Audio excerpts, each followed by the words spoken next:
It's a company that defined the industry, and so people just call it a Chiron, like Kleenex and Xerox. Band-Aids. Reach-arounds, all named after the originator. Johnny Reach-Around. Yeah, you told us that a few weeks ago. Johnny Fly-Swatter and Doug Reach-Around. Wait, what? We've covered talked this. about this. No, I did research on the one, but what's the fly swatter? You've researched Doug Reach-Around? Kat, do you need to research what a fly-swatter is?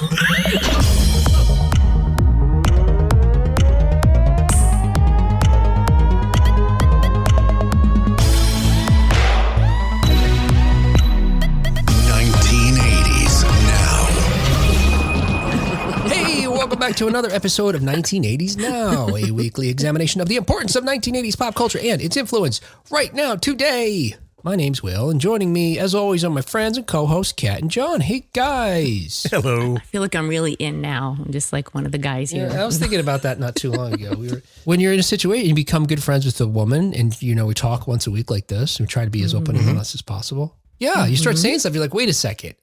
Am I being sexist or inconsiderate, or am I being an egalitarian when we talk about Johnny Reach-Around? Doug. Sorry, Doug. Yeah, that's the, yeah. You gotta. So you can fix it in post. It's okay. Yeah, you got his name wrong. Doug. Get a clean one, Doug. Perfect. Hey, don't forget, in addition to his co-hosting duties right here, John, right as soon as he gets off of this, is going to go and host his own podcast, Gen X Grown. He might actually be doing it right now. Are we doing it at the same time? I have two earbuds. One earbud is for the other show. One is for this one. Oh. Right now, you're going to hear him say something to Mo or George, and it's not going to make sense to us. Yeah. It'll make sense later when you hear the other show. Now, hey, on today's show, we're going to be discussing the interesting and heartwarming connections that the new Quantum Leap series has to the original 1989 show. Mm-hmm. And I was thinking about this because if folks, even if they weren't a fan of the original, even if they weren't, and if they're not a fan of the continuation or they haven't checked it out yet, I think they'll at least be curious about it when we're done. Mm-hmm. But more likely, I think they'll give it a chance. Or a second chance if they maybe had written it off because I don't know. The kind of stuff, the way it's connected to the old show, to me, just makes it richer and more interesting. And yeah, absolutely. I think Will just called himself a thought leader. What? Did I just do a TED Talk? After this show, you will be interested in these shows thanks to the information I have to provide. I'm a thought leader. I like it, Will. Or hypnotist. Yeah. And I will say, look, I think we're going to reveal some spoilers, but most of the information we're going to discuss are about the ties to the older show in connection with the newer show. We're not going to reveal how the new Sam Beckett, escapes every harrowing timeline he visits. So there'll be plenty of reasons left to watch the show even after we talk, okay? All right, Don't be scared. Everybody's okay. All right. Before that, we're going to review current news stories related to 1980s media, including how we'll be getting more candy for Thanksgiving. How Stallone told the studio it's over, Johnny, in 1988, maybe. And why boys don't cry even when being attacked by Paul Weller. I started to wonder if I prepped the right articles. I'm like, does that make sense? Which one is that related to? You don't know. It's like a puzzle within an enigma. I love it. Okay. Or maybe it's just terrible. Maybe it's just a terrible idea. That's the spirit. She just tell you what it is and be more direct. Before that, however, I want to make, this is what happens, right? The last time I gave a book, I kept saying before that and before that. All right, before the Quantum Leap thing, like right before it, but after the news. All right, in between these two things that I just teased, we're going to give away this book, the Kick-Ass book. But before you tune out. Yeah, I can't guarantee that, John, because you may not be still hearing this. But we'll be giving away the Kick-Ass book of Cobra Kai, the official behind-the-scenes companion to the Netflix series. The publishers for this sent us to give away this copy. It just came out. It's just coming out officially tomorrow, November 15th. Ooh, all right. But we have Is that a big hardback coffee table book? Yeah. Yeah. Is it hardcover? Yeah. I can't feel the weight, but it looks. I didn't want to break the binding on it, but it's got a lot of pictures and writing in big font, so you don't have to feel pictures and words. That's a good book. Yeah. Pictures of the characters. It's the full package. All right. Hey, before that though, I wanted to. Okay. Hey, I want to make a quick announcement. Oh damn. Before that, though, nothing is going to happen on the actual show. Before that, though, good night, everyone. Before that, Gen X Grown Up. I want to let you guys know about this Kickstarter that I learned about by a journalist, Stephen Vass. Okay. So when anybody ever talks about synth music, including myself, from the early 1980s, mostly we're focusing on the British invaders or the beginnings of dance music or how it influenced early hip hop. But we tend to ignore the generation of mainly black stars in America and the UK who used synths, drum machines, and sequencers to create new music as they transitioned from more traditional R&B from the 70s into the 1980s. Oh, okay. And as a journalist for over 20 years, Steve wants to shed some light on these architects of synth R&B, how it exploded into new fragments and forms throughout the 1980s. What's really cool is next September is the 40th anniversary of one of my favorite dance songs from the 1980s, Shannon's Let the Music Play. Yeah. So Steve has a goal of getting this published by then. So if you want to help Steve publish Let the Music Play, the synth invasion so good everyone forgot it happened, you can The good title. send him some money via Kickstarter. There is a link to that effort in the show notes below. Very nice. I'm very excited about I'm this clicking right now. book. It's just another angle on synths. Look, guys, I've talked about this many times. We've had guests, or just talked to Paul Robb from Information Society about this kind of thing. Right. Sir Mix-a-Lot, start from the hip hop side of it. Yeah. All right, hey, that's enough of that. Now, after all that, But before the thing after. before the end of the show, we're going to get caught up on 1980 news. Does that mean we are during right now? But during, It's happening. talk about quantum It's leap. currently happening. Always about time travel. All right, hey, in 1980s news this week, as told to the Hollywood Reporter, Sylvester Stallone turned down $34 million for Rambo 4 in 1988. That's 1980s money too. When I read this article, that's 34 million back then. Yeah. It's like Wow. the article said it was like 80 some million. Yeah, Holy $85 Toledo. million today. Whew. You don't need to adjust that for me. Like, it doesn't 34 even matter. It could be. Yeah. Give me one. 34.85 will not change my style or mode of living at all. Right. I know, it's kind of crazy, right? Now, I've already got 2 pools. I don't need a third, really. Right. Yeah, so in a wide-ranging interview with the Hollywood Reporter, Stallone touched on a number of things, including his biggest payday. Stallone explained, as I mentioned, that he turned down this $34 million sum for a sequel to 1988's Rambo 3. He said, quote, "We thought Rambo 3 was going to be the biggest hit. This was before it came out, and I was paid a fortune for it. Then they go, we want Rambo 4. Here it is, pay or play, $34 million. I go, let's not jump the gun here." What was the fortune for Rambo 3? I'm so curious. Yeah, I don't know. Something south of 34 million, I guess. Right. But Yeah, I guess. yeah, and when the interviewer pointed out, like John just said, that it was a 1980s dollar, Stallone said that he was an idiot for turning down the role at that time. Now, of course, in 2008, he ultimately does make a Rambo 4 called Rambo. I would normally probably go, what's wrong with you? $34 million, just do it. But, later in my life now, as I get older, I'm realizing that you can't just get paid. There's not enough money to get paid to get kicked in the teeth. If there's something you just really don't want to do, there is a limit. Sure. Okay. And the difference is Stallone didn't need that money. Right. So if he didn't, again, he had all the money you couldn't get. Well, we're not going to use that. If I left that part of the show in. Something about apples and applesauce.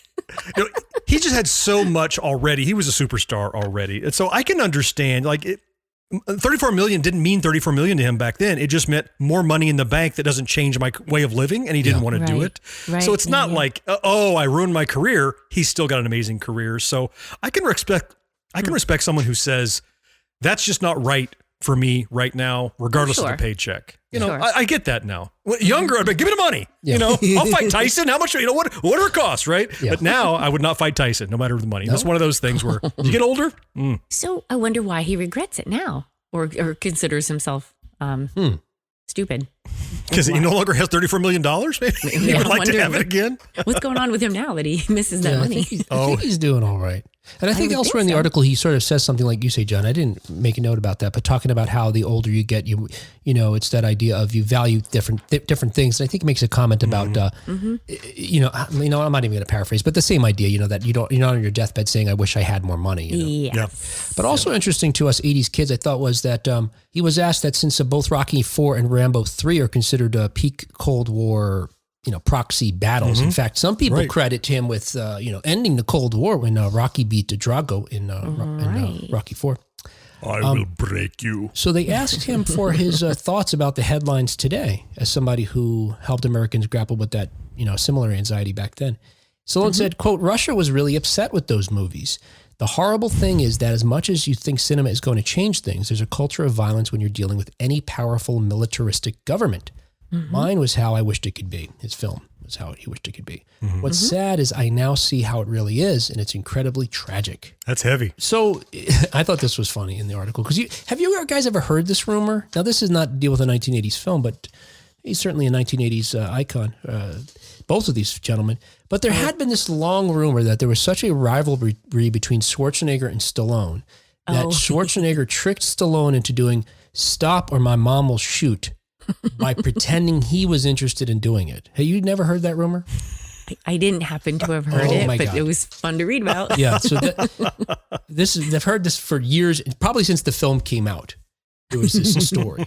And so when Stallone was commenting on films that he made that weren't as successful as the Rambos or Rockies, for example, he said he thought Stop or My Mom Will Shoot was originally going to be more like Throw Mama from the Train. The mom in it was going to be like the late Shoot. The woman, she's in the Goonies, and her name is... And instead, he said, you put the nicest woman in Hollywood, Estelle Getty, in there, and so the movie was what it was, and it wasn't great. And Stallone said, quote, I heard that Schwarzenegger was going to do the movie, and so I said, I'm going to beat him to it. I think he set me up. So the reporter here in Hollywood, the Hollywood Reporter, the interviewer in Hollywood Reporter, reached out to Schwarzenegger to ask him if it was true that he lured Stallone into doing the film. And Schwarzenegger responded, quote, it's 100% true. In those days, we did all kinds of crazy things to get ahead in our rivalry. Luckily for us and everyone else, today we root for each other. Thank God, because we sure don't ever need another Stop or My Mom Will Shoot. I love that backstory. Can you imagine all the people that worked on that film? It only happened because Schwarzenegger was playing a joke on Stallone. I mean, I guess Tony Danza would have done it if neither of them did it. Didn't he do something like that? You know, I only joined 1980s now because I heard Schwarzenegger was going to do it. Yeah. Well, yeah. So I thought it'd be good for my career if I took a job from him. So. I'm sorry about that, John. We were desperate times. Got me. Hey, another 1980s news. Say Anne Ramsey. Oh, yeah. Anne Ramsey. Anne Ramsey. I'll have John say Ramsey? I'll say, Anne Ramsey. Anne Ramsey. You're thinking of Anne Ramsey. That's right. Thank you, John. Anne Ramsey. I'm going to leave all those in and have Kat say Anne Ramsey. It's going to start with that. Hey, I want a little credit for my research here. Really pulling the curtain back on this one. In other 1980s news, and as reported in Slash Film, long lost planes, trains, and automobiles extended and deleted scenes are coming in a new 4K release. So the movie already, Planes, Trains, Automobiles, if you're not familiar with it, it is the tightest of tight, John, as far as the John Hughes films go. It's a film that he wrote and directed. It's a brisk 93 minutes. So much packed into it. But they barely stay on one sort of beat or moment or incident before they're moving on to the next in just a couple of moments. Well, fans of the film have been long aware, is that a way of saying something? Have been aware. Yeah. I don't know. Fans of the film have been aware of that. Have been long aware of the first. I'm going to leave all that into. And then she's going to say Anne Ramsey in the middle of that. Anne Ramsey? Yes, John, Anne Ramsey. That's what I was thinking. Fans of the film have been long aware of the original edit of the film that was supposedly nearly 4 hours long, according to Paul Hirsch, the editor of the film. Well, in November of 2020, Joe Ramone of Hats Off Entertainment took to the internet to rally other fans to call for the deleted footage. And as part of this effort, Hats Off posted a video to their YouTube channel in which they combined outtakes, still photos, and more to recreate some of the long-rumored excised footage. Apparently, like the cable version of Planes, Trains, because they had to cut some things out or make it an even 2 hours, they added in some of these moments that were, made the cutting room floor, including a longer scene on a plane, on a plane where they're together on a plane. Okay. Before they take the rest of before the trains and automobiles part of them. The other 2/3 of the film. Anyway, soon after this, the hashtag Release the Hughes Cut was born. In 2020, there was a number of petitions that popped up to encourage the studio to produce the original nearly 4 hour edit. Well, As of November 8th, just a few days ago, you may now purchase a 4K version of the film that includes bonus material with over 75 minutes of never-before-seen deleted and extended scenes. I'm curious as to we're going to see it and say, oh, they should put this back in, or, well, come on, now I get it. What do you think about that, Kat? Planes and Trains and Automobiles fan, I'm guessing, yeah? Well, it's been a long time since I've seen it, and it's on my rewatch list. But now I'm wondering, like, ooh, should I, alter my rewatch to this?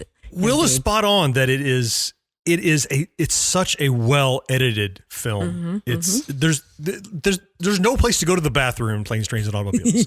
It's so well done and it's so seamless. You remember y'all remember DVDs? I used to sell movies on DVDs. It had those things, and they would have the big deal with those when you started getting them was they had bonus features and deleted scenes, and I would watch those and go, deleted scenes, and you watch it and go, I get it. I understand why that was deleted. I wonder if that's what this Planes, Trains, and Automobiles is going to be like. You're going to see it and go, yeah, that doesn't make the story stronger. It just makes it longer. Yeah. But it is hard to believe that could be true because of those actors. I want to see what they have to do in that extra footage. I just don't know if I can accept that as part of the PTNA film at all. And just I'll look at it. Gotcha. But, Yep. Yeah, according to some folks who have seen it, some of it helps clarify some moments in the film that otherwise might have seemed kind of out of left field. Some things maybe make some scenes slightly funnier because the two actors oftentimes were improvising scenes or additional lines after the original scripted scene was shot. But some of them are rightly were removed, including a deleted subplot that involves Neil's wife Susan. Played by Lila Robbins, my friend Lila Robbins, begins to suspect. Give me that. Begins to suspect he's having an affair, and that Dell, which is the name of John Candy's character, is actually the invented name of his mistress. And that's why at the end Susan greets Dell so warmly at the end of the film. Now that's bad. Yeah, that's terrible. Yeah. You don't need any of that. One of those heartwarming things about when they greet Dell, he has no family, he has no life, he has no nothing, and they welcome him so warmly into their home.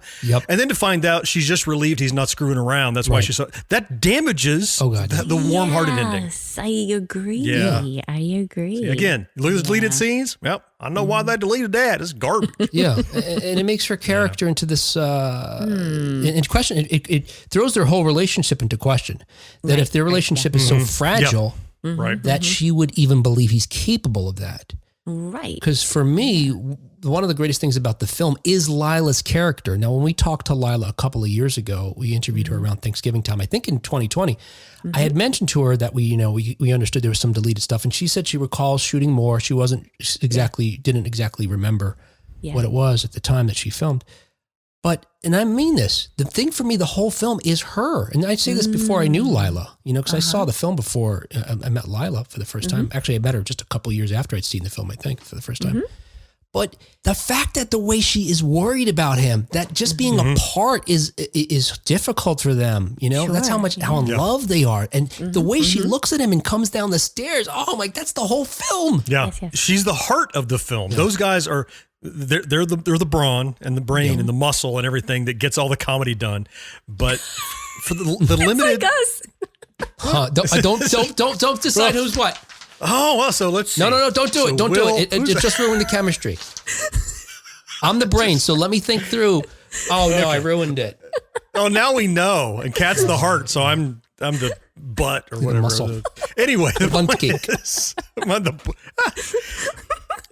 but she is the heart of the film. Even though she's not in it all the times you see her, it makes him more human. It makes him more relatable. Yeah, I agree. I never thought of it that way, but now you say it, And that can be left as that. It doesn't need any subplot to it. And of course, and we talked to Lila. That was her first film. Now she's in almost everything you turn on TV, including most recently The Walking Dead. She's had a role on it. Most recent season.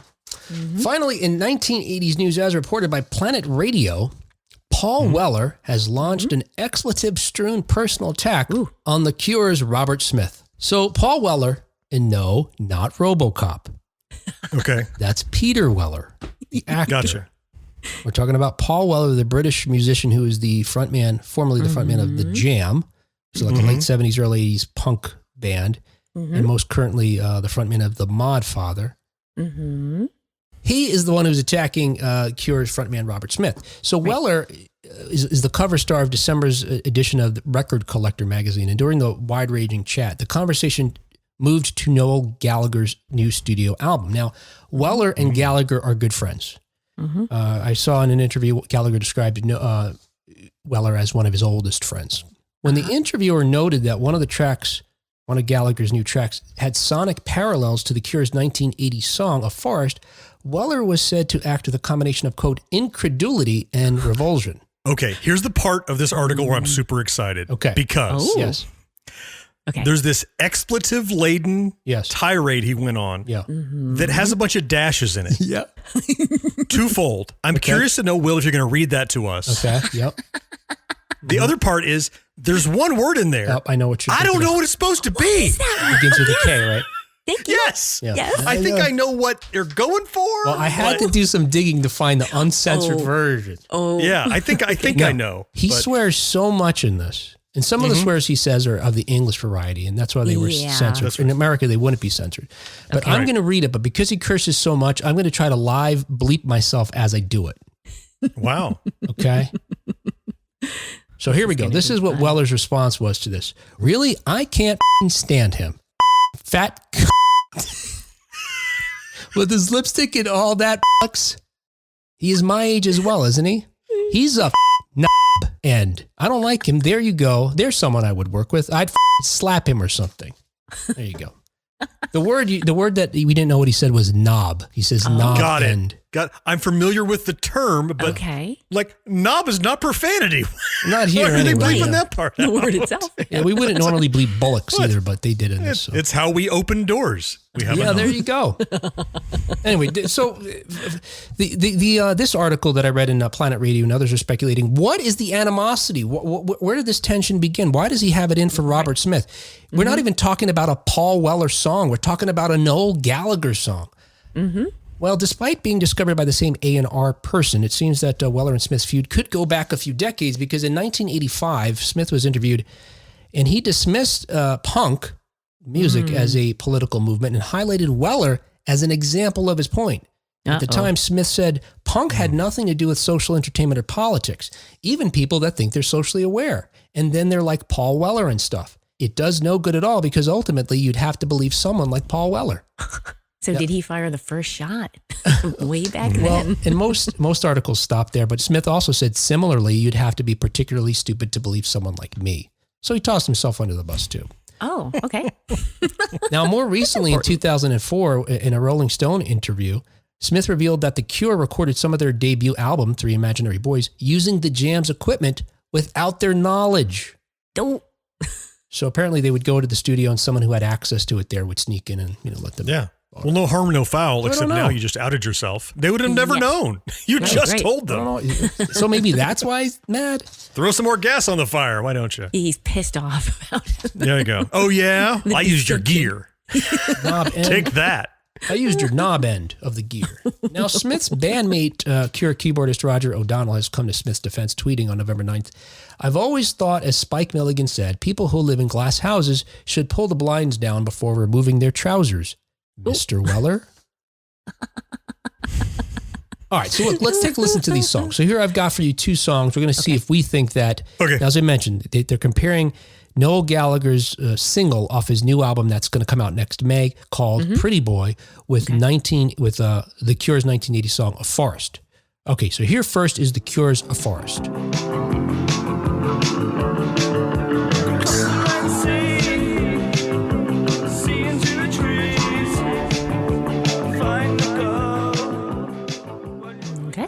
As I mentioned, this is Pretty Boy from Noel Gallagher's forthcoming album. Beneath the starry sky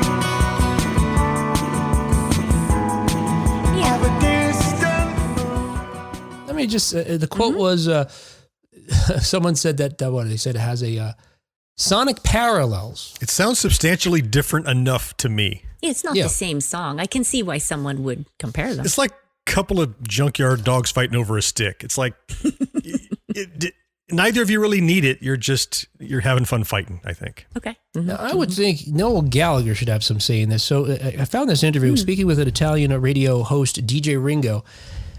This is how Gallagher responded when Ringo pointed out that Gallagher's sound, quote, new sound is familiar to him. The sounds reminds me a lot of Manchester sounds from the 80s anyway, I guess maybe a bit kind of Joy Division, and to me it sounds like a bit like The Cure.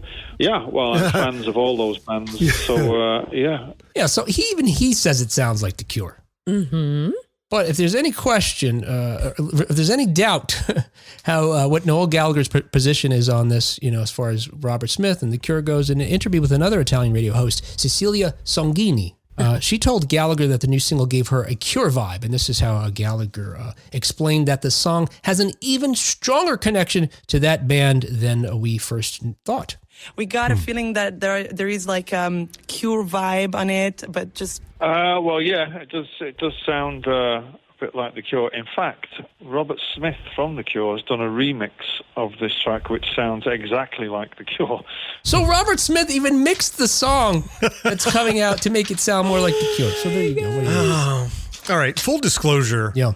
I'm not a punk fan. Yeah. So, but That's cool. when I hear these two punk bands saying, well, that sounds a bit like my song. It's called Blood and My Feces or whatever I call my song. But you ever hear like two grunge bands? They sound damn similar too. Right? It's like, that's the genre. It's similar. It's going to sound similar. It's not like Ray Parker Jr. level of grift, right? This is... I don't know. Maybe it's because I can't discriminate between them because I'm not a punk guy, but I don't hear it.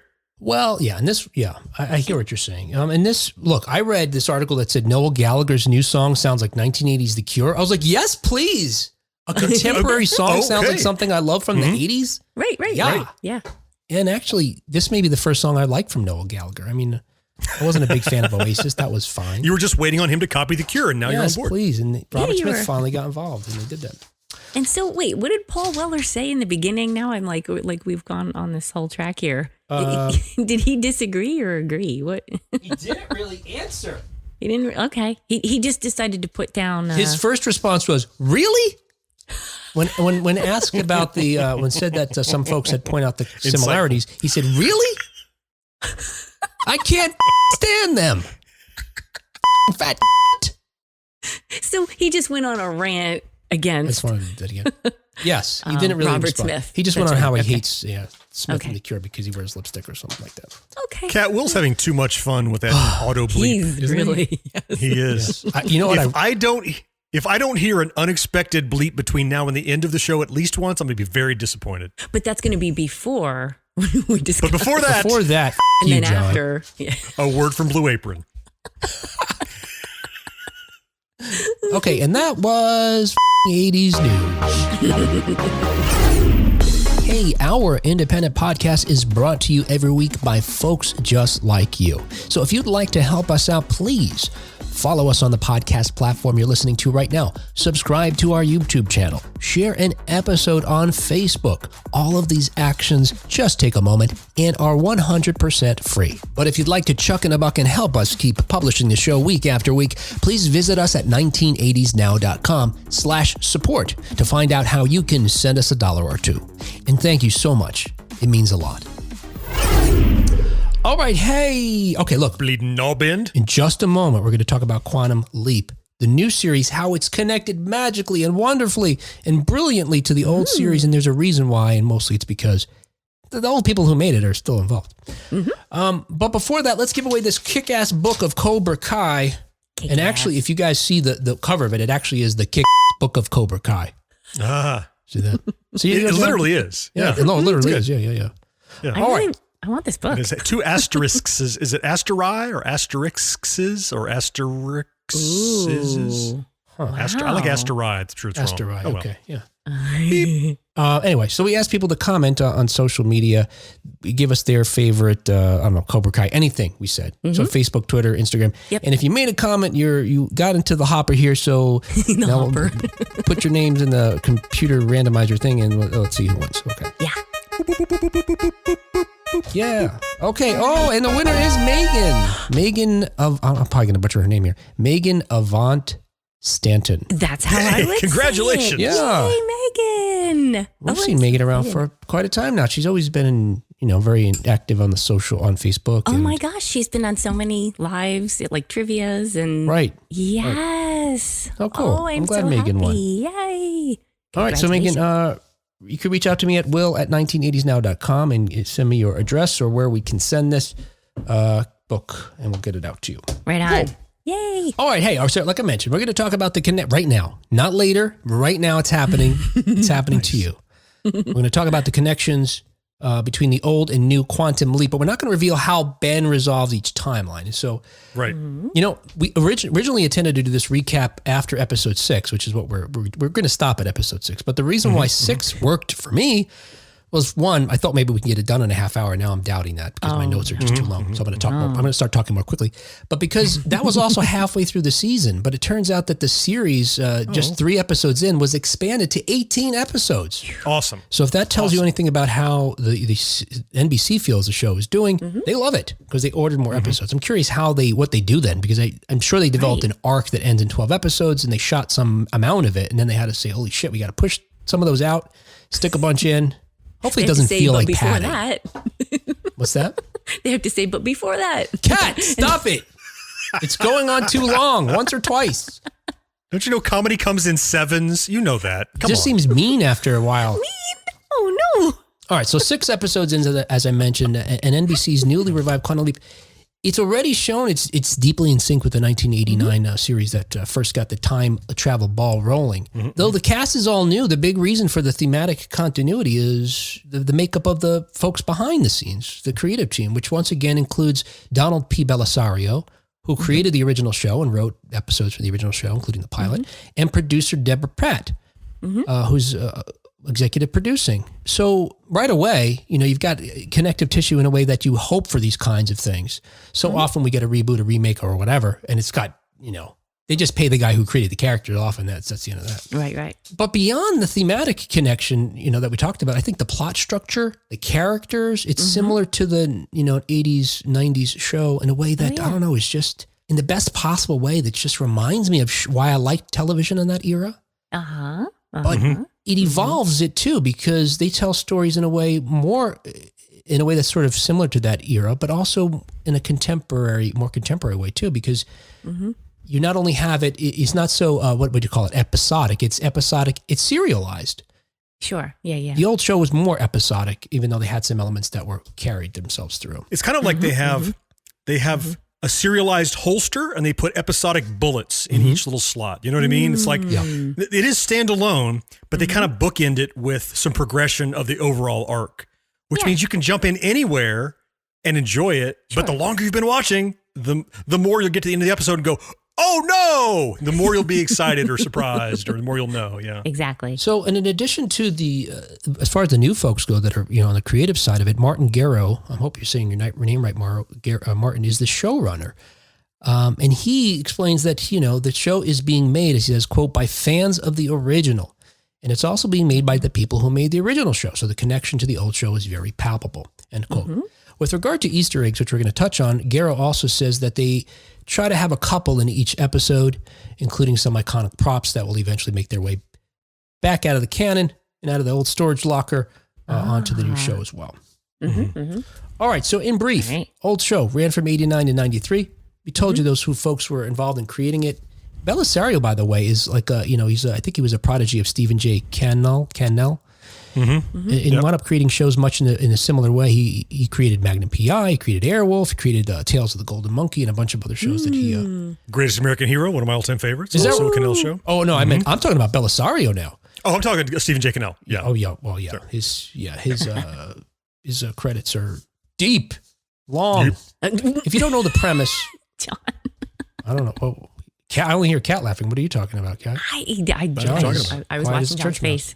He made a great facial expression. Folks at home, he did not make a facial expression. No. He looks Cat just laughed for nothing. I didn't do anything. I said long and deep, and she started laughing. You're going to say, I don't know. Right? That's what happened. I could play it back. Well, she's just falling out of her chair. I don't understand. I know. Yeah, her camera's all blurry now. Look. No, I'm all blurry. Yeah. She feels blurry. That's the problem. I think I blur when I'm Camera's connected to you getting emotionally. unhinged or Yeah, her camera blushed. Don't look at me. Blur me. That's a great bonus side effect here. So, look, the premise of the old and new version of the show is essentially the same. You've got a time traveling physicist who jumps, through different bodies in the past, inhabiting those bodies in an effort to, as the original show says, quote, striving to put right what once went wrong.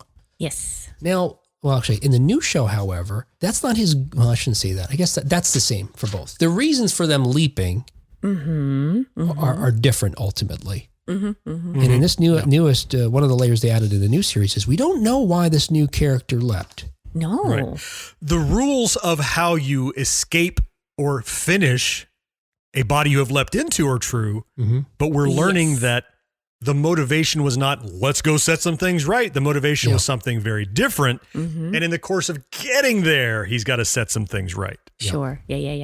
Yep. Yeah, and the motivation of Sam Beckett, the original Quantum Leap character, wasn't to set things right either. Maybe we'll touch on that as we talk about the shows.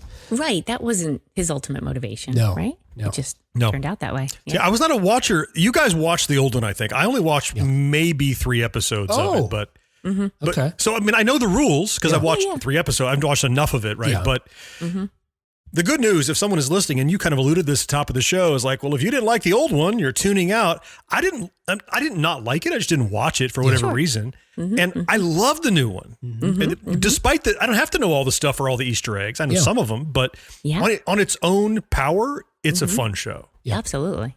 Yeah, this is perfect because we represent a wide range of folks as far as their, commitment or interest in the original show. And I did watch every episode, but quite honestly, because at the time, the way technology worked, we weren't streaming them and had access to them all the time everywhere. Right. I'd only seen each episode probably once. Right. Yeah. When it aired. Yep.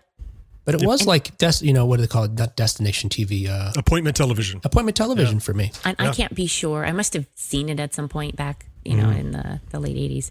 Or what was it, 89 when it came out. I'm sure I stumbled upon it in some way, but I wasn't actively trying to see it. It'd have been hard to avoid it because it was so prevalent. It ran for so long. Yeah. Yep. And I recognized the name.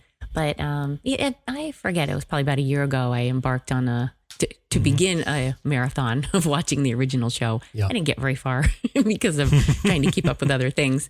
Right. But I watched enough to really, to really like it, first of all, but to get a good feel for it.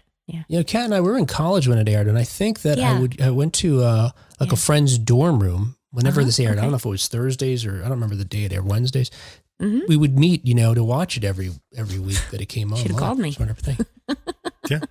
I thought you only cut hair. I didn't realize you did other things. I was busy with my beauty parlor. Yeah, in the hallways of the dorm. In the hallways and bathrooms. So the main characters of the original show, because we're going to be referring to them, are Sam Beckett, the physicist, played by Scott Bakula, Admiral Al Calabici, Dean Stockwell, who, as folks that don't even know the show, know he's the man in the chair who appears as a hologram who's helping guide Beckett in his time-hopping journeys.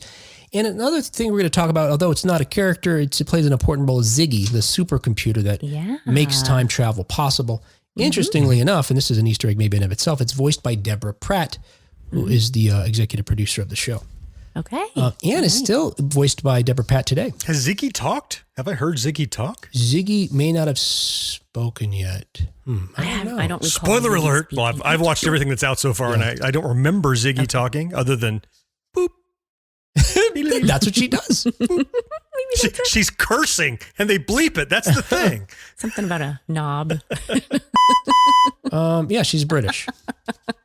Anyway, so the new show aired again. The premise is basically the same, except we don't know the motivations as to, and really what led. We don't know why he leapt in the first place. Well, we kind of do now. Well, but now, okay. but as of we can get into it. But the main character, and this time the physicist, is Dr. Ben Song, played by Raymond Lee. Yeah. Addison Augustine is a character who is Ben's connection. This is his woman in the chair, the hologram that appears to him to help him. Caitlin, played by Caitlin Bassett. Yes. Mason Alexander Park plays Ian Wright, who's the AI chief architect who handles Ziggy. I like them. Maybe my favorite character. Yes. I don't know if I'm going to say this name right. Nanrisa Lee plays Jen Chow, who's the head of security. Right. One of our all-time favorites, Ernie Hudson, plays Herbert Magic Williams, who's the head of the project, and he's got an interesting backstory. Of course. And we're going to talk about, I'll leave this last character off until we actually get to it. Okay, so yeah, let's talk some shows and Easter eggs. So look, this is what I think we should do so we don't spend too much time. We're not going to recap 6 episodes, but try to have folks who are fans of the old show understand that they're, they should be embracing, they may want to embrace the show or it's safe. Mm-hmm. It's safe to embrace the show because of the connective tissue. And also folks like John who didn't watch every episode, but are enjoying the show, add an extra layer that shows maybe a greater appreciation for this current show. So episode 1, July 13th, 1985 is the name of the episode because Ben ultimately leaps into 1985. Really quick recap. And again, we don't have to go too heavy into the story to talk about. We'll let it take us wherever it goes. But it starts off, they're at a party that's celebrating the engagement between Ben and Addison, which is interesting enough already it is. But we don't know why yet because the show hasn't started. But suddenly Ben receives a mysterious text, hurries off to the Quantum Leap headquarters and leaps without telling anybody about it.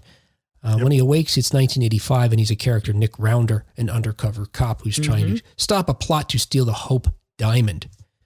Just like Sam in the original series, Ben has amnesia as a result of the time travel. He quickly meets Addison, whom he doesn't recognize. Who we learned, again, moments earlier, is his fiancée.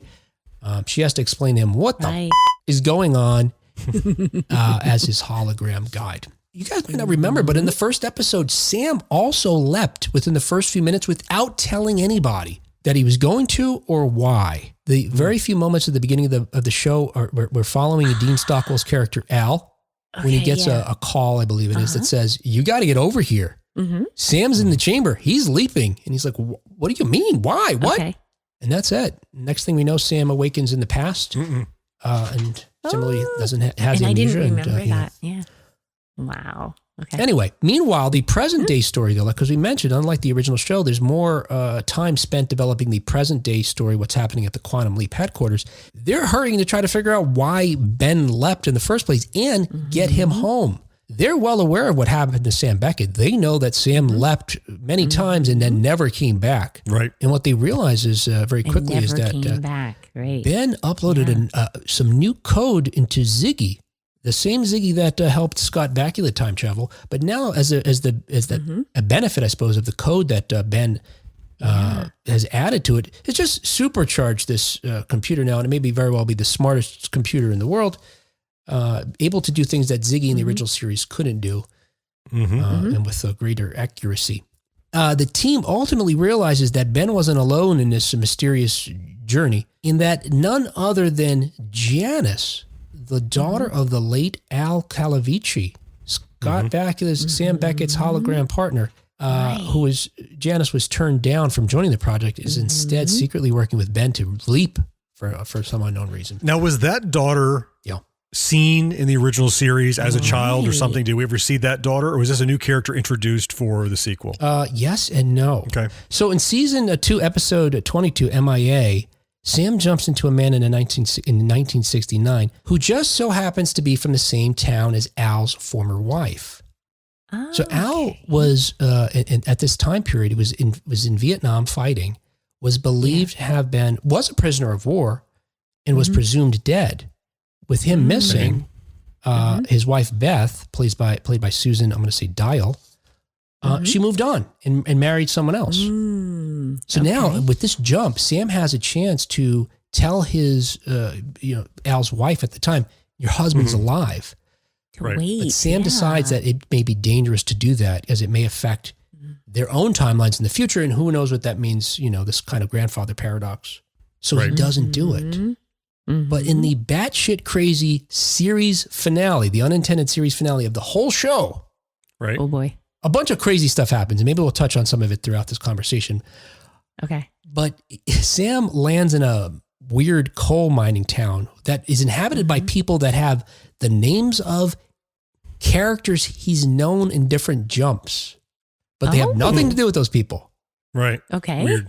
And he winds up trying to get information to understand what's going on from a bartender played by Bruce McGill. Now, you'll remember that name, and you know that actor. He's been in a number of things that you've seen since Animal House. And Bruce McGill's character may be God. I think he asked him directly, "You're God," and he's kind of like aloof about the answer. Yeah. Anyway, Sam ultimately comes to realize that he has been controlling his leaps himself. So the reason he's never leapt back home, presumably, is because he understands there's more work to be done. Okay. And as a result of that, at the end of this episode, he chooses to leap back to the moment he regrets the most, which is not telling Al's wife that Al was still alive. So the very end of the very last episode of the whole show, he goes back and says to Beth, I'm going to tell you a weird story, but here's the end of it. Your husband's alive. He's coming back. Hold out for him. The show ends, and there's a title card that says that Al and Beth will celebrate their 39th wedding anniversary in June, and they have 4 daughters. Wow. Okay. And one of them is Janice. One's Presumably. Janice. Now, the one bit of controversy was the title card after that. It says Sam Beckett never returned home, but they spelled Beckett wrong. Oh no! The understanding is that some executive at the NBC created those cards because they canceled the show.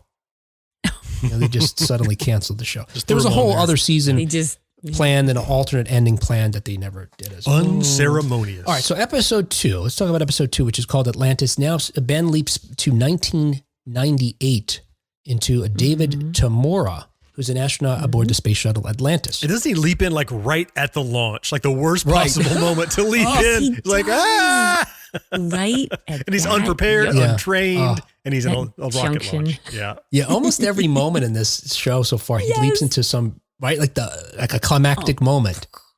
Yes. The least opportune time. Yeah. Right. None of his entries are boring. No. So Ben remembers that this character, David, is one of his childhood heroes, which triggers some of Ben's memories. So remember, he had amnesia, so some stuff is starting to come back. So back in 2022, in the present, Addison shows Ian a flash drive that Ben left in her apartment, but asks Ian to keep it quiet after Magic reveals Ben's connection to Janice. He also orders her to withhold Ben's memories from him. Right, because we don't know his motivation. Why did he leap unexpectedly, unannounced, right? So they're worried, well, he might get his memories back, but he might also remember that he's on the wrong side, and we can't risk that. So through a series of some other different moments in the present time, let's just make it simple like that, they ultimately determined that Ben was trying to reach a precise moment in history, but they're not sure when. All right, so this is a really cool Easter egg in this show, in this episode. Do you guys know about this one? I don't know. Okay. So I don't know yet. You have to say what it is. I thought, look, again, episode 3 you're or 2? not a super nerd like I am with regard to this. Other things, yes. Okay. In season 1, episodes 1 and 2, it's a 2-parter. So his very first leap, Sam, in the episode called Genesis, he lands in 1956 in the body of a test pilot named. Yes. You do know about this. Is that what you're saying? Yes. I watched that one. I'm saying okay, yes, cool. Like, I remember. He leaps into Captain Tom Stratton, and just like this space shuttle one, he learns very quickly that he's a test pilot. He's got to fly some experimental plane. He's like, throughout the whole episode, he keeps saying to his co-pilot, "I don't know how to fly. I don't remember." And they think he's joking because apparently he's a prankster. You're real cut up. Right. Yeah.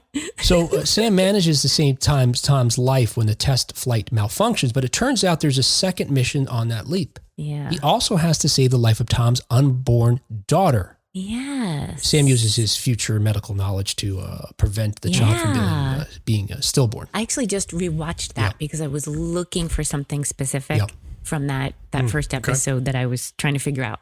And and I love that part where he. Yeah, and so later they later in the episode, didn't this 2-parter like I don't know, maybe a third of the second episode, something like that. He actually leaps again into the body of a ball player. Oh, cool. He's just, it's like he goes from the labor room in the hospital, saving this woman and her baby, unborn baby, to the baseball game. And he asks Alec, what happened to that last one? And he says, you saved her. We think that was really part of what you were supposed to do. The baby does get born. It's a beautiful girl. And he says something like, coincidentally, they named the baby Samantha. So they didn't know Sam's real name is Sam, but they named the baby Samantha, which Al thinks is kind of neat. All right, we'll cut. Like they think some things are bleeding through into the area you've leapt. Like, how did they come up with that name? We'll cut back to episode 2 of our current Quantum Leap series, Atlantis, where now Ben is in the space shuttle. Now, the space shuttle winds up being in danger, and they've got to get it, I can't remember what the exact reason is, and maybe we shouldn't go too far into it for spoilers, but like most of these things, he's got to figure out a way to keep these people alive on this space shuttle. Right. It's his job. Right. That's his role. Well, yeah. Otherwise, he doesn't do this life-saving thing. Right. Otherwise, why'd he be there? Right. Well, I guess I mean in the context of the space shuttle, it's like something urgent needs to happen, and he's responsible for it. And he's like, what the? I don't know what I'm doing. Yeah. That's the very nature of his leaping. I mean, he doesn't leap into people that are inconsequential or not related to the situation. He leaps right in the damn thick of it, and always at the least opportune time. That'd be hilarious if it was that show. Instead of leaping into the ball player about to make a catch, catch a fly ball or whatever, he's in the stands watching. He's like, why am I here? Well, Ziggy has figured out you're just supposed to watch this game. Oh, that's all. I mean, order some peanuts and enjoy yourself. Okay. Best leap ever. For 45 minutes. Okay, so on this space shuttle, if you remember, there's wound up to be sort of a division among the ranks as to how to save the space shuttle. One of them is by the captain of the space shuttle saying we need to do X, and there's a woman who's fighting him saying no, we need to do Y, and Ben's character ultimately sides with her and tries to help manipulate things. That female character is named Samantha Stratton. Oh my interesting. goodness. I would never have picked up on that, not being a watcher of the old series. Wow. And I knew about the one major connection, obviously, with Ernie Hudson, but didn't know they were sprinkling in more characters like this. That's so cool. Yeah. And it could be just a fun Easter egg, or it may be that the Strattons play an important role somehow in a larger story. Right. And could that be her? Yeah. The child. It's got to be her. Why would it not be her? Why would they use the same name in this show? Why would they do it? Yeah. Yeah. And she winds up being an astronaut, on a new space shuttle. Her father was a test pilot. Pilot. In the very least, this is the second time the Quantum Leap Project has saved Samantha Stratton. Good point. Episode 3, somebody up there likes Ben. Ben leaps to 1977, which... It's breaking the damn rules already, which I love. So it's not a repeat of Quantum Leap. That's one of the things I like about this. I know I said I didn't watch a ton of it, but watched enough to know when they're breaking rules. Because the number one cardinal rule that I recall was Sam cannot go far. He can't go to the future. That's not allowed. And he can only go in the past up until when he existed, to the moment of his birth. And already, I thought 77, that's fine. And I thought about, wait a minute. This guy's like in his 30s. There's no way he was alive at 77. So that new software has enhanced Ziggy's ability to sling you farther back, hasn't it? Something's going on. Slingshot. Yeah, what you're referring to is actually even in the open narration of the original show, where they say that he discovered that you can time travel within one's own lifetime. That's why I knew it, because it was in the opening. You heard it every week.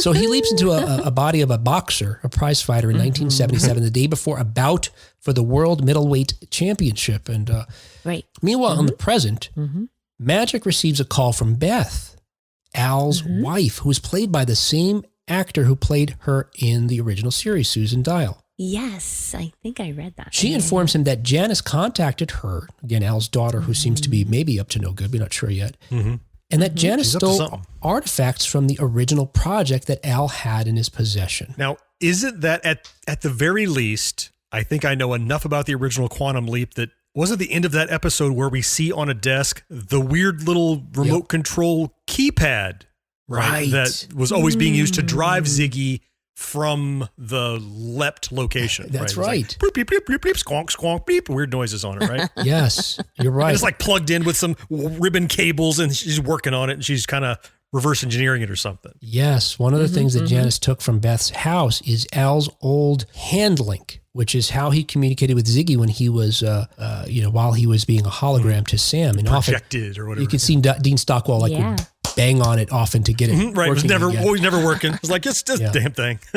And that closing shot you're talking about, you see her tinkering, Janice is tinkering with it and constructing what seems to be maybe her own imaging chamber, which is the chambers that her father and now Addison used to communicate with the time travelers. And whether or not that's what she was doing is cleared up later. I'll just say that much. Yeah.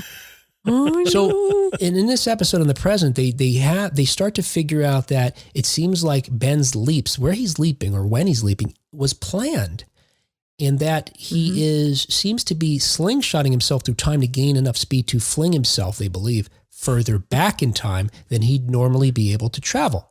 Because just like John said, there were some rules in the original episode that would have prevented that. They've also deduced he's got about 10 or 20 leaps, I'm guessing the length of a season or two, for him to reach his final mystery target. Cool. Very convenient, isn't it? Yeah. So yeah, and John pointed out, I think the connection to the original show being this rule, this lifetime rule. Now, there were 2 times where that rule was quote unquote broken in the original series. Only 2. One, lightning struck at such a convenient time that Sam and Al swapped bodies. Oh. And Al winds up leaping to 1945. And then Sam... But that's within Al's lifetime, though, wasn't it? Yes, but... Okay, because he's an older man. But, asterisk, Sam winds up joining him, and I'll explain that in another moment. Okay. But the other moment occurred when Sam leapt back to the Civil War in 1862. Damn. And the explanation for that, so they believed, was that he had this is such bullshit, a close genetic link to his great-grandfather. Oh. Somebody had a bunch of discount Civil War costumes and let's use them on Quantum Leap. Find a plot hole. Got to come up with a reason, yeah. Okay. But Ben doesn't have a genetic connection with the boxer from 77. No. So there's some other thing going on here. We don't know. There was something that occurred to me with that episode, just one little thing. I felt like he understood a little too much about, I guess it's a criticism. He understood too much about his and the brothers' relationship from the get-go. And I understand they have to pack a lot into a short amount of time. But it and this is a larger comment in general. Like, it seems like Ben he's like a skilled actor in addition to being astrophysicist, whatever. I hadn't thought of that. You're right. It's almost like he intuits too much. Like he's reading the situation, but then he seems to, it's not like he knows too many details, but almost knows too many details. Yeah. Right? Right. Yeah. So is that a comment on, just him being that kind of a person who can take He's an empath. Really good... Yeah, exactly. Is he that empathic? Which wouldn't surprise me. I do believe he's coming across as that type of a personality. Yeah. But it really struck me in that one. It's like, man, he's got this nailed down, understanding the dynamic between him and his brother without having that information. It was just something so did you guys notice that at all? Or now that you say it, yes. And you could probably say that about every episode. I think I probably you've just ruined it now. Accepted it. I think it's one of those things I just accepted probably. And he wrote it that way for just the convenience of the storytelling. Of course. But I bought into don't it. think I haven't accepted it. For some reason for that one, I was like, oh man. But there were some confusing things to me about some of the rules in the new show, including the fact, and that you bring up that episode, and there's another episode later on where it's like he has the skills of the body he leapt into, or he doesn't. I don't know, because this one, he had to learn how to box in this one. Never mind. He did. He had to learn. But he has the aptitude to be able to do it because the body was capable of it. That's how I understood it. Right. He didn't already know, but look, some people can and can't be a dancer. So if you leapt into the body of someone who can't be a dancer, he probably couldn't learn to do that. That's kind of how I read it. It's like, well, that body innately can be a boxer. It already was. So he just has to get the skills. And he was in shape, had the muscle development. Exactly.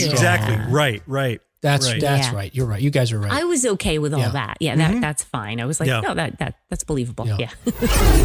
So episode 4, a decent. You're getting into my favorite part so far. Okay. Oh man. So he leaps into 1981. He goes to the 1980s quite a bit in the first 6 episodes. Yeah. That's where I would go if I had a chance. Yeah, that's what our whole show's about.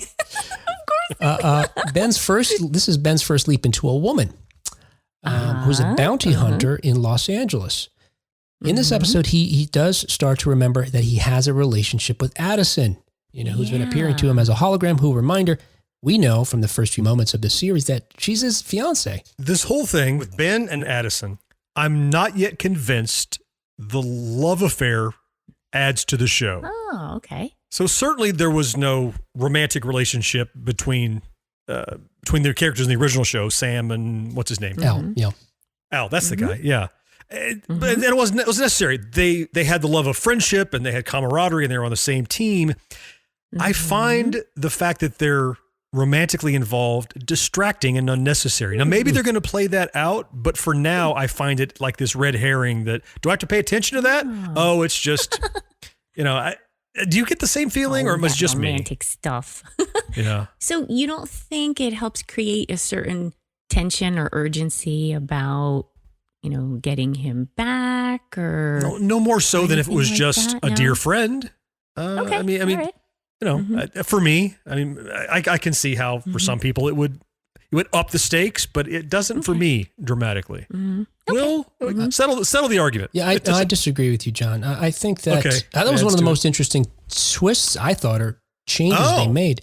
Because in the original series, they're just good friends, co-workers. And while he does have an interest in getting his good friend back and, doesn't want somebody stranded in time, it's horrifying. The fact that Addison is in love with Ben, they were just about to get married. They've got this shared, romantic history in addition to work history. I don't know. I thought that was a cool take, especially with, as we pointed out in the first several episodes, she has to keep this secret from Ben. I mean, so the stakes for her. Al also is not allowed to tell Sam things in the original show. There's things he doesn't tell him. But I don't know. Obviously, the stakes are different. For me, I responded to that. Okay. Yeah. I mean, it doesn't damage it. Yeah. My enjoyment of it, but I just find it distracting because I'm like, well, that's unnecessary. There are scenes where they stop what they're doing in the show to focus on looking longingly in one another's eyes. I'm like, we could be doing cool time travel shit right now. What are you guys sucking face over here with a hologram? It sounds like something future Robert would say. Yeah. What are you doing sucking face? We could be doing time travel stuff. I was totally thinking that. Like, John needs to turn into future Robert now. Sorry. None of this glittery. It's like a werewolf. Doesn't happen on demand. It's only certain conditions. Are there girls in this show? Yuck. Are they going to kiss? None of them have pocket protectors. Yeah. So, meanwhile, one of the greatest connections in the whole series, right, as far as Easter eggs go, is the revelation that Magic, the character played by Ernie Hudson, has his own connection to the original Quantum Leap project. And a way cooler connection than just he got saved. Like, I love this. Yeah, do you want to explain it? Sam leapt into Magic during the initial program, right? Yeah. Yep. Why's that funny? It's factual, is the way I said it. I'm thinking of something you said earlier. I'm combining things Sam together. leapt into this guy. So this guy knows what it's like to have his body overtaken by a leaper and to be in the holding room, the white room, wherever that you go when you're conscious. Yeah. Like, he's been on the other side of it. He's never leapt, but he's been leapt into. And so he's got a very tight connection to this. He was instrumental in changing a course of history. But I haven't seen the episode, but I know it was, I think it was happening like Vietnam era, I think. And he was a soldier and Sam leapt into him. Yeah. But that was, when I first learned that was the thing when I learned that information that made me watch the show. Like, that's the kind of connection. It hooked you in. Yeah. We talked about rebooting versus continuations. This is not a reboot. It's a continuation. Yep. That was the connection that I needed that was unexpected, not just, it's such and such his son. I'm so sick of those connections. Oh, well, my granddaddy did. No. He was directly affected. I think that's cool. It is super cool. Yeah. And it was good that they didn't make up a character. Like, this is an episode that actually happened. Yeah. Yes. Yep. Yeah. Awesome. And in fact, it's in season 3, episodes 1 and 2. In this season opening 2-parter, Sam leaps into himself as a 16-year-old, which is kind of an Easter egg for an episode that we're not going to talk about. Dope. The opening of the show, whatever. Anyway, he gets to see his late father and late brother while he's still a teenager. And much like in the episode I talked about with MIA with Al, Sam's tempted to alter his own timeline now. This time he goes for it. So he tells his brother, "You're going to die in Vietnam in a year when you get shipped off." And he doesn't believe him. He thinks he's nuts. Like, how could he possibly know anything about it? Shut up, little brother. Yeah. As the first part of this episode, this 2-parter ends, Sam leaps into the Vietnam War, embedded in the same unit as his brother, as John pointed out, taking over the body of Magic. And working together with Magic, now being in the same unit as his brother, he is able to save his brother's life. Yes. That's amazing. That shouldn't be allowed, but it's cool that it was. To balance things out, apparently the universe killed off another character in this episode. Seriously, that's okay. Sort of I don't know them. Yeah. So out of my sphere. And it turns out that Magic revived the Quantum Leap program because he wants to go and save Sam. Mm-hmm. Yes. So, in the very least, to repay this man that helped save his life, get this guy out of this, time stream. Extra poetic. Another, I think, sort of interesting thing to me that reminds me of the old series is this idea that we were talking about where John was talking about the relationship. And again, it's only in this episode that Ben starts to remember he has, I don't know if he remembers it's Addison at this point. He remembers he had a relationship. Right. I think he remembers. Yes. Yeah. Remembering them, just sort of next to each other. There's somebody there. There's those damn scenes again. Oh, it's all overlit and bloomed, and I can see the shape of an arm and a shoulder and someone that I love. Show me Quantum Leap shit instead. Leap. This is ridiculous. I want something with buttons. So the fourth season. Computer noises. Where's Deborah Pratt to go beep boop? or Paul Weller to swear. The fourth season of the original show kicked off with a different twist that I told you guys about. It's called The Leap Back. It's when Sam and Al swap places because of a well-timed lightning strike. Okay. So Al, as I mentioned, courtesy of Doc Brown. What's that? Yeah, exactly. Al leaps into a soldier who returns home to try and reunite with his lost love, which is like, something he had an issue with within his own life. But meanwhile, Sam is back in the present. He is now acting as the hologram for Al, trying to guide him through the past.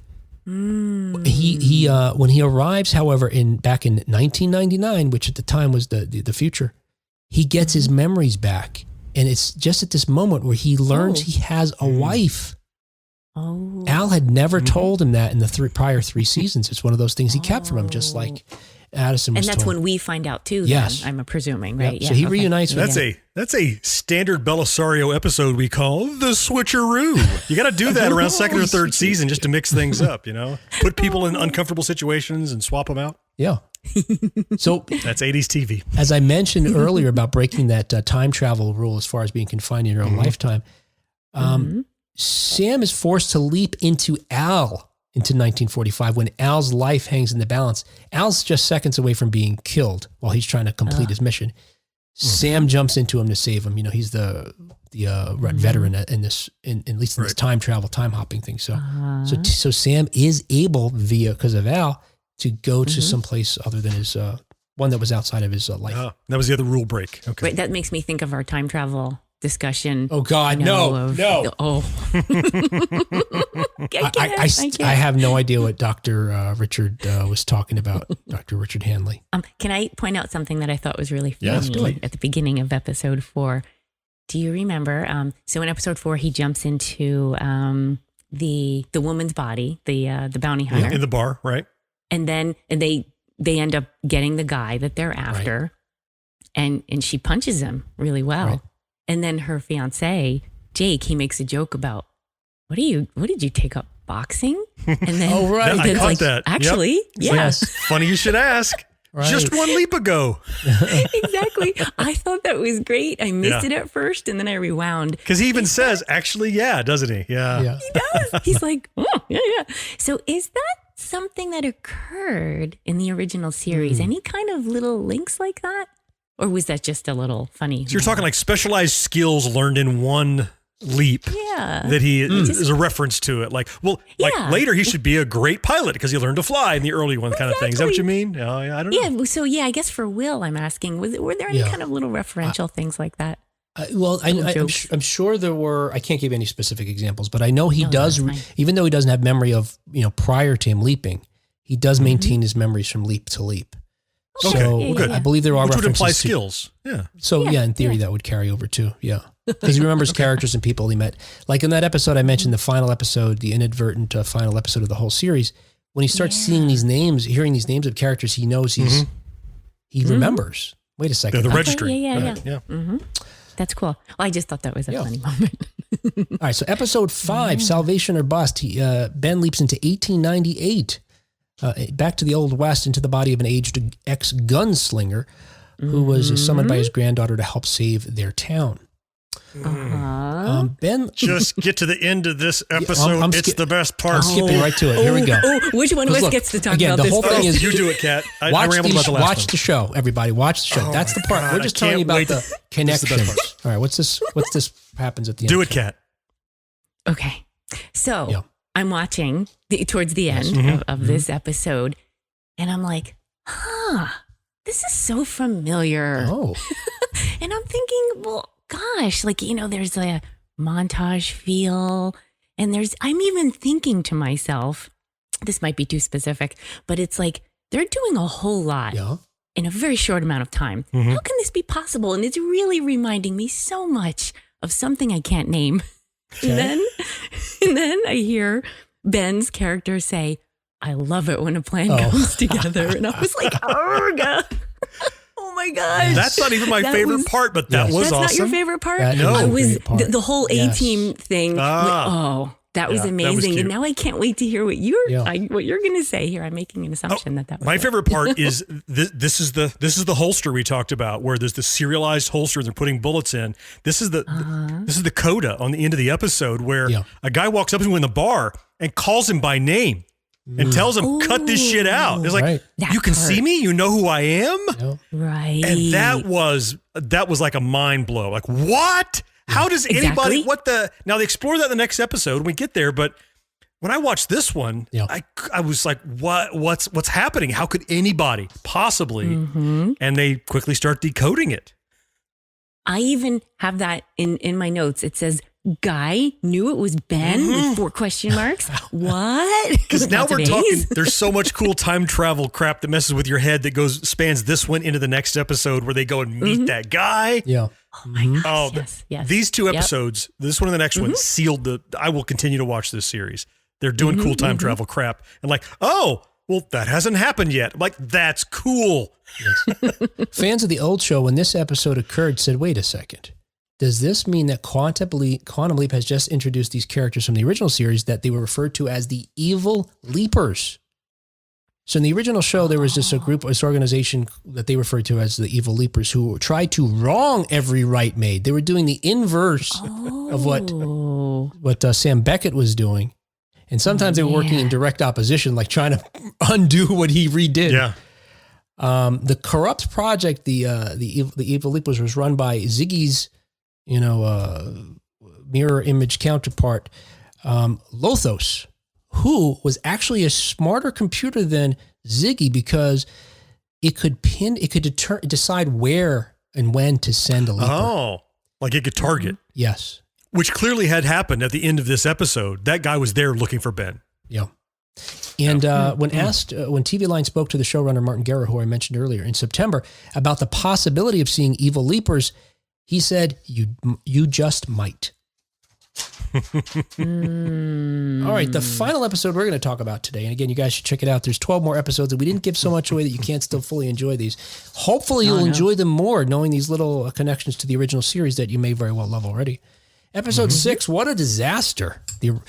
Now, it turns out, folks, that you don't know this, but I only learned this from reading about it. This episode was the original pilot. So they shot What a Disaster, showed it to the network, and the network said, "We love this show.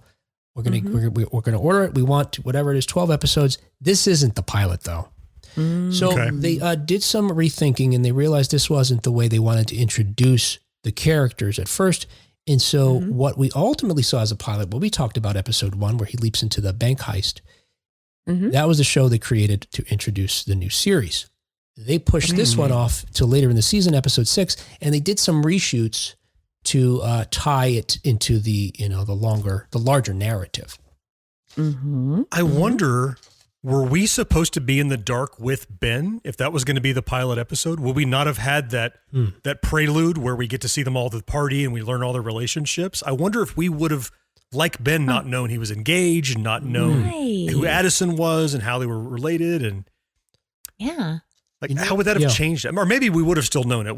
Ben wouldn't have ever known. I don't know. It's interesting. Yeah. The neat thing about the show is that it's kind of modular. So those scenes could have been intact. And when he leapt, it still was to San Francisco, in 1989. But maybe not, John, because like I mentioned to you, the original show, the first episode, we just spend it essentially in the perspective of Sam. We don't know more than he does. Mm-hmm. And he doesn't understand what Al is until like 3/4 of the way into the first episode. Really? He thinks he's seeing things and going crazy, Exactly.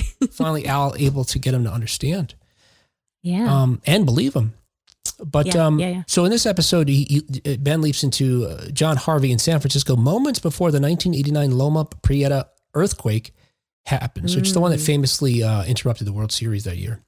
Right. Right. Which is how the episode begins. Like they're like at a bar, and it's the opening ceremonies of this thing. He's like, that game's not going to happen. Oh yeah. Exactly. He's like, we need to get out of here. Right. Yeah. He knows what's going to happen. Yeah. But as John mentioned, back in the present timeline, the team is rushing to try to figure out the identity of this mystery leaper. Yes. They learn who he is. I don't know if we should even talk about this. Maybe we should leave this all out. This is the best time travel-y part. All right. Well, I guess we could say so. I don't know that we need to get too much into detail. Well, we know there's a Leaper X. They learn who he is. All right. So they learn who the Leaper is, or someone they refer to as Kat said Leaper X. But when they dig further into this guy, he doesn't seem like the character that Ben ran into. Right. Yeah. He's a squeaky clean Marine, isn't he? He's just a great guy. And he's like super, like he is a crisp, ironed collar military guy. He's like, have I done something wrong? Tell me why I'm here. I see all this brass here out of uniform and I know something's up. What he's ready to fall on a sword or do whatever because he is absolutely going by the book. Yeah. And we know what he's going to do in the future, that he's not done yet. That whole scene was awesome. That's mind-bending. And doesn't Magic says something in this episode? He says, "This makes my head hurt." Yeah. Again, reminded me of our discussion with time travel. Of course. Yeah. And so because this guy is like, John's explained, he's so squeaky clean, they determined that it must be that he's going to be a leaper in the future. Mm-hmm. Which leads them to theorize there's 3 explanations for the fact that you could even have this guy. 1, there's a rival country who also developed this sleeping technology. 2, you've got an evil billionaire who's doing it. Think Elon Musk. Or option. Why has 3, he got to be evil? Okay, yeah. He's just bored. I just want to go to space. Or option 3, or I guess the guy just wasting his money on nonsense. Right. Yeah. Or option 3, the leap is coming from inside Quantum Leap itself. And the mystery leaper originated from their organization just some point in the future.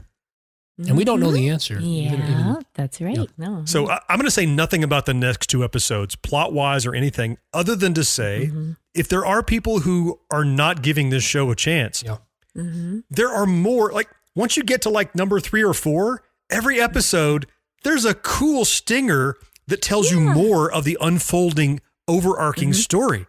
At the end of 7, there's one, which is kind of a pseudo Halloween story, very tightly tied to The Exorcist.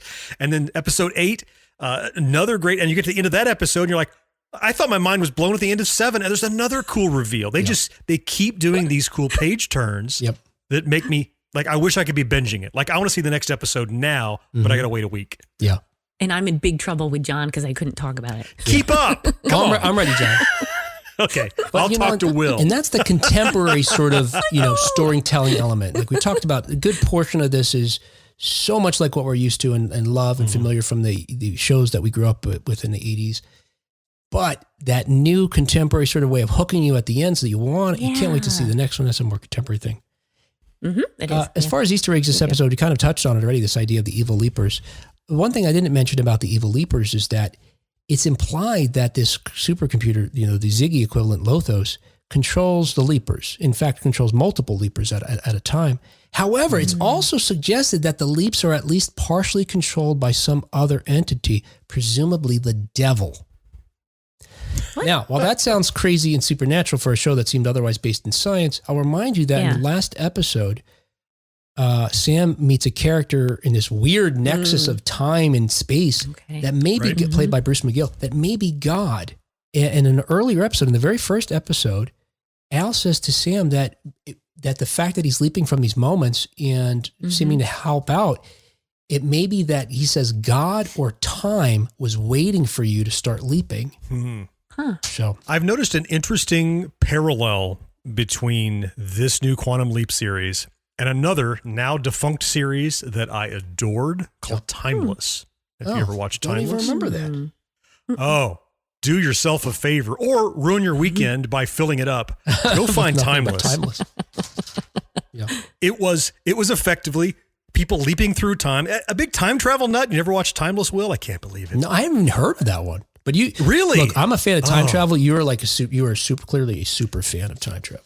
Well, I think we're on par, but this had people leaping through time, and it had bad people leaping through time, and they would meet up in different places. They were chasing people through time in these time machines because one group was trying to screw things up, and the other group would go and try to fix it. Very quantum leapy, both old and new. Same idea, and also the show is structured similarly too. How you have the overarching serial that they only touch on kind of at the beginning and the end when they're back home. And otherwise, you just have these big time adventures in the middle. If you haven't watched there's Timeless. More people. Oh, sorry. There are, right. There's a group of people who pilot the ship. Exactly. Right. So, okay, gotcha. So look, as I said earlier, just to finish this out, Magic's goal for reviving this project is to save Sam. So, of course, the natural question comes, are we ever going to see Sam on the show? If you recall, when they first talked about rebooting this series or continuing this series a few years ago, Dean Stockwell was definitely on board. Unfortunately, he passed away in 2021. Anyway, Dean was on board. Scott, we weren't sure about. He seemed like he was, teasing it. Well, now Dean Stockwell has passed away, and at the beginning of September, Bakula publicly turned down the role, saying, "Here's a simple version of what's going on with the Quantum Leap reboot and me. I have no connection with the new show, either in front of the camera or behind it. As so many of you have been asking me the last several months, how could you do Quantum Leap without Sam, or Al for that matter? Well, I guess we're about to find out." Aww. I just want to go on record and say Andrew Garfield and Tobey Maguire, also liars. Well, interesting. Oh. Well, so Bakula wouldn't be the first person to publicly insist he's not involved in a project just to keep the surprise good. Now, I could be totally wrong. I'm just saying there is precedent in Hollywood. Do we have a case of Janice here? The two-faced Bakula telling the public one thing and secretly planning to. Does this change your opinion of that? According to the showrunner, Martin Garrow, he hasn't given up. Garrow says that even though Bakula turned the role down, he will, quote, respectfully always ask him to do the show. That's what I'd say if I already had Bakula in my pocket and didn't want to spill the beans, right? I mean, you can't trust. Yeah.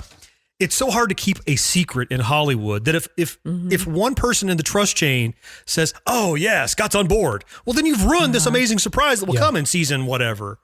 So even if he's in, nobody's going to say he is. That's what I think. And apparently, according to Garrow, he has a really cool idea of how to bring him back. And Donald P. Belisario and Deborah Pratt know the idea and they love it too. Garrow said that he will keep trying all he can. But, quote, I want to be able to call his managers just enough where they feel like I want him on the show, but not enough where they're like, this is a possible stalker situation, end quote. I'll tell you, the day Bakula shows up on this show, I'm going to do a lap around the house, and they'll come back and unpause it. It's going to be a payout. Even though I wasn't heavily invested, the fact that they've continued the story, it's like I don't know a whole lot about World War I because I didn't live during it, but I care and I am impassioned about soldiers who fought for peace during that time. In the same way that I care about the old Quantum Leap that I didn't watch a lot, the fact that this new one I care about means I care about the history. So now I care about Sam's character. Now I care about Bakula being back. Yeah. That's what you get when you continue instead of reboot. Pay attention, Hollywood.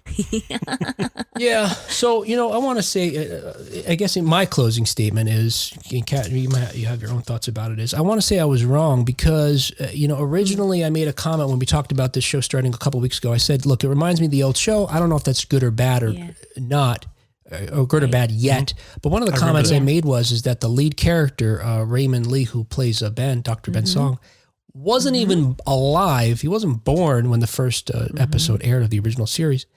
I do make these comments about almost like gatekeeping, which, we know is a bad thing.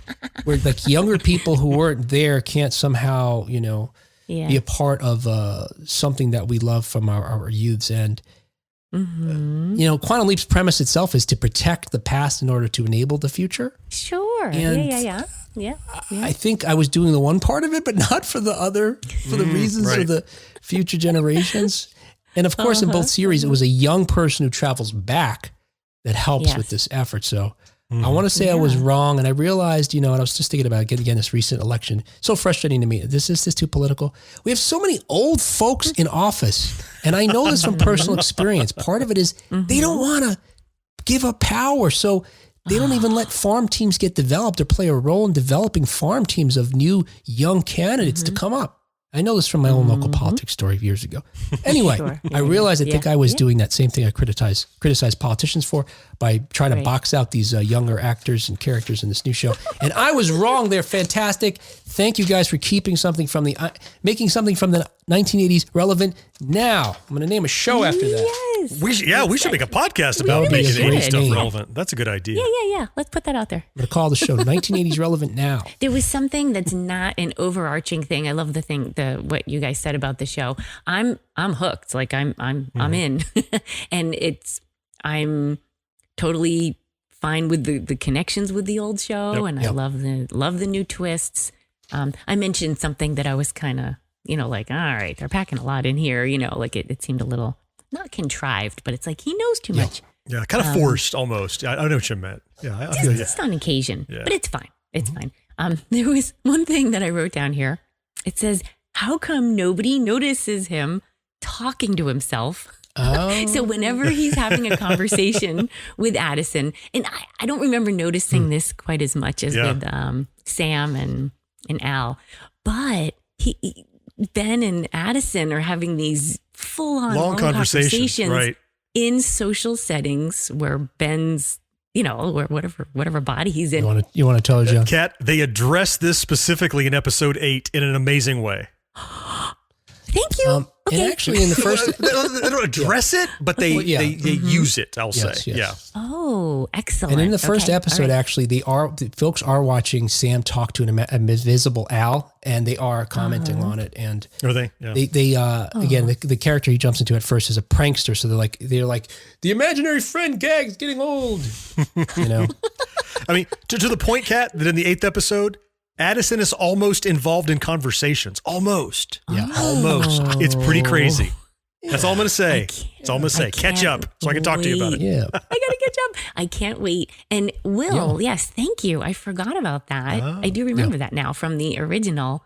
That's right. They were like, yeah. Okay. He looked like he was talking to himself. So check it out. Let us know what you think about the new show. We think that, again, if you like the even old show a little bit, you'll definitely enjoy this show. All right. Hey, that's our show now. Hopefully you enjoyed this show. You may not have made it. Or maybe you leapt here from the past when I said later or before or after. All right, Kat. That was the 8th time. Except in our universe, all that is just the skip ahead button. Yeah, skip. Maybe you skipped that. All right. Well, we're going to skip ahead and we are going to thank the folks who helped make this happen. And that includes our early adopters like Kathy Burke, Rick Parker, and Karen Flieger.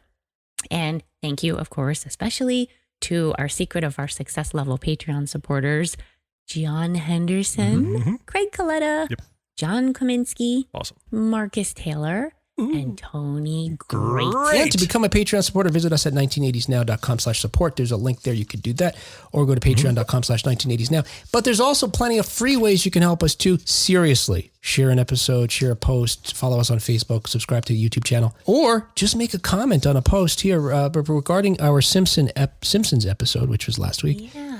Mecca of Speed on Instagram commented, was walking the dog with earbuds in laughing and making remarks. If people look at me strange, I blame 1980s now. There you go.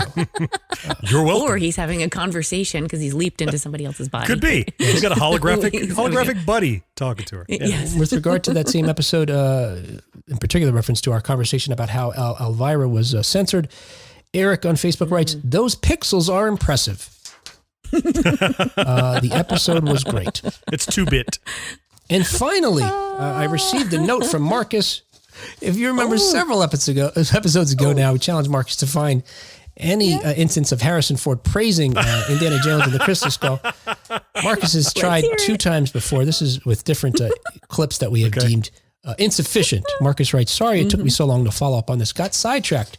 And this is the clip he sent in. It's an interview that Harrison Ford had with Conan O'Brien in anticipation of the premiere of Indiana Jones and the Crystal Skull. People will go see this movie. Yeah. They will see this movie. Well, I'm glad they will, and I'm very grateful for that support. I think we got a good movie. I'm very happy with it. Yeah. Winner. Wow. There you go. I declare a winner. If he hadn't said I'm very happy with it, I would have said no, because he said, I think it's a good movie. He wasn't sure. Halfway through, he realized. Actually, he said, I think, right? A technicality. Poor Marcus. I'm going to give him the W. I offered to send Marcus a T-shirt, but I think he may be happy just being half nude. All right. Hey, folks, we will talk to you next time on a much shorter episode on 1980s Now. Until next time. Bye-bye. This podcast is part of the 80s Ruled Network. Visit the 80s Ruled on Facebook for more 1980s awesomeness.